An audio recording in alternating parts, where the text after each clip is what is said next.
Di sebuah perkampungan di kaki Gunung Tinjau, Sumatera Barat, hiduplah 10 orang bersaudara.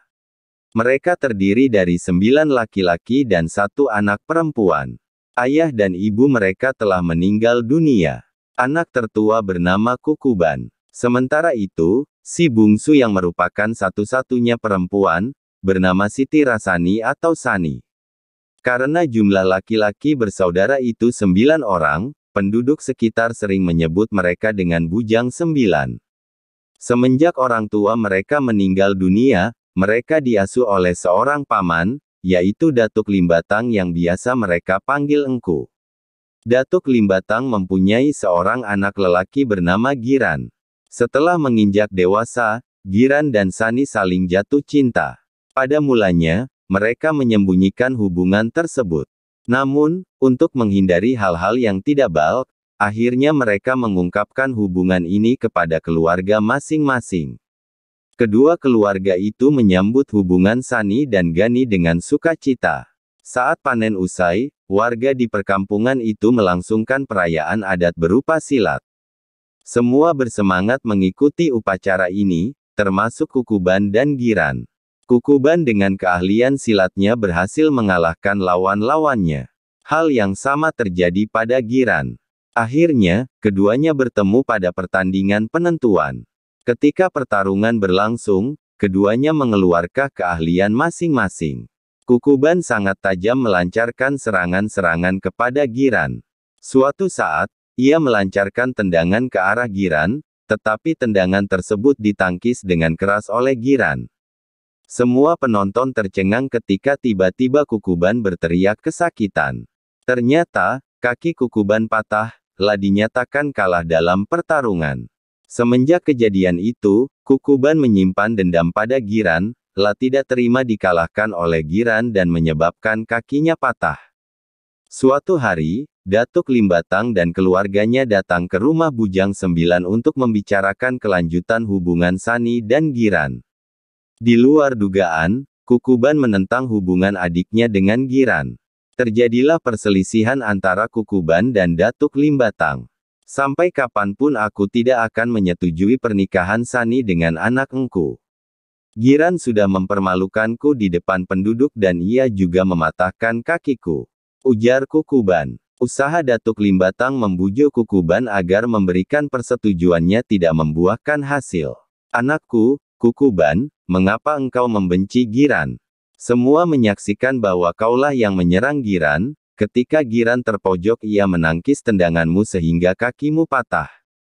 Giran tidak bersalah. Engkau bukan membela anak engkau, tetapi memang begitulah kejadian yang sebenarnya. Namun, semua sia-sia. Kukuban tetap menolak memberikan restunya. Sani dan Giran tidak bisa menikah. Betapa sedihnya hati Sani dan Giran. Giran lalu mengajak Sani untuk bertemu di suatu tempat membicarakan masalah ini. Keesokan harinya, mereka bertemu di sebuah ladang di pinggir sungai.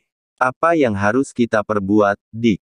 Abangmu sangat tidak merestui hubungan kita, keluh Giran. Entahlah, Bang. Semua keputusan ada di tangan Bang Kukuban. Dia benci sekali kepada Abang, isak Sani.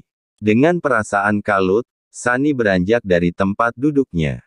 Tiba-tiba, sarung yang dikenakannya tersangkut di sebuah ranting berduri dan melukai kakinya hingga berdarah. Sani merintih kesakitan, adik, kamu terluka. Abang akan bantu mengobatinya, ujar Giran. Lalu, Giran mengambil daun-daun obat di sekitarnya dan mengoleskan ramuan yang dibuatnya ke bagian luka kekasihnya. Mereka berdua tidak menyadari kalau mereka sedang diawasi. Ternyata, Kukuban telah memanggil warga untuk mengawasi Sani klan Giran. Melihat Giran yang sedang mengobati luka di kaki Sani, warga mempunyai prasangka yang buruk terhadap keduanya. Sani dan Giran digiring warga untuk diadili, karena dianggap telah melakukan perbuatan yang memalukan dan melanggar etika adat. Sidang adat memutuskan bahwa mereka bersalah dan sebagai hukumannya keduanya harus dibuang ke kawah Gunung Tinjau agar tidak membawa malapetaka bagi penduduk. Sani dan Giran digiring menuju puncak Gunung Tinjau. Mata mereka ditutup dengan kain hitam. Giran dan Sani masih tetap berusaha meyakinkan penduduk bahwa mereka tidak bersalah. Di puncak Gunung Tinjau, Giran menengadahkan tangannya dan berdoa kepada Tuhan Yang Maha Kuasa. Ya Tuhan, jika kami tidak bersalah, ayetuskanlah gunung ini sehingga menjadi pelajaran bagi mereka semua, doa Giran sambil berurai air mata. Lalu, Sani dan Giran meloncat ke dalam kawah yang sangat panas. Bujang 9 dan para penduduk merasa cemas dengan doa yang dipanjatkan Giran. Jika ternyata mereka salah menuduh, mereka akan hancur. Tidak lama kemudian, terjadilah letusan dahsyat yang menyebabkan gempa hebat yang menghancurkan Gunung Tinjau dan pemukiman penduduk yang berada di sekitarnya. Tidak ada satu pun yang selamat. Letusan tersebut menyebabkan terjadinya sebuah kawah yang semakin lama semakin besar, sehingga menyerupai sebuah danau. Danau tersebut disebut dengan Danau Maninjau.